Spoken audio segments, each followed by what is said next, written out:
people in Philadelphia are living in hardship.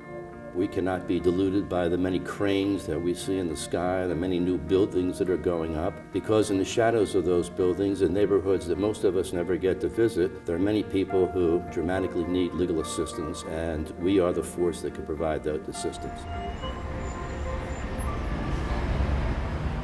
Reagan eliminated funding for National Community Legal Service. In 1980 and 81, we formed a program called the Philadelphia Volunteer Lawyers Action Program, which took the unmet need that CLS began to experience and called upon volunteers of the Philadelphia legal community to accept those cases.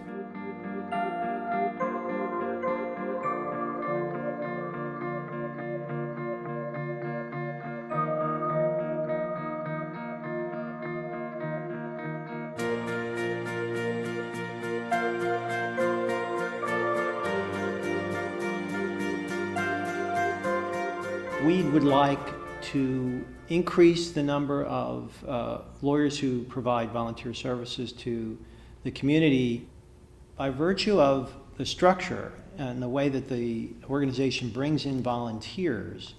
We are able to provide maybe 4 times the amount of our budget in services to the underprivileged.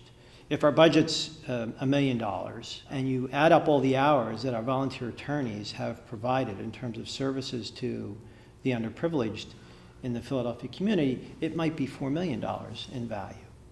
How would I describe VIP to other people? Amazing, fantastic, supportive, encouraging, groundbreaking, really. A large segment of the population in Philadelphia that's underserved in a number of areas. And the only way that we will get that service is if we grow the number of volunteers. My home has been in the family for, I'm 46, so 41 years. I grew up there. When my mom got sick, I moved back home. And once she passed away, I stayed in the home. In the beginning, it was to get my roof fixed, and nobody would talk to me because my name wasn't on anything. It went into foreclosure. My lawyer's name was Christine Seller. She's sweet as pie, looked like a little cupcake, but don't mess with her. I'm trying to tell you, she was She was able to help me save my home. She was the go-between between me and the mortgage company, something that I didn't understand. I could call her and ask her about it, and she would tell me what my next step was to do, or she would just go ahead and fill out, take care of that situation that was going on. Working with my clients is probably one of the most satisfying things that I do. Not only are they appreciative, I'm appreciative of them, and not only do they sort of bring a difference in the day-to-day that I'm doing, it just feels really satisfying to be able to help.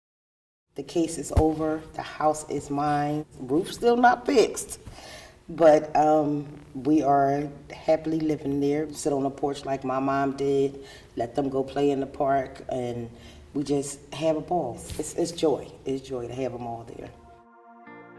The clients that we represent are in desperate situations. Some of them have faced deaths in their families that they can't overcome. Some of them have been victims of theft. Some of them have been victims of crime, and they need a break along the way. We have been trained in our legal abilities to help people.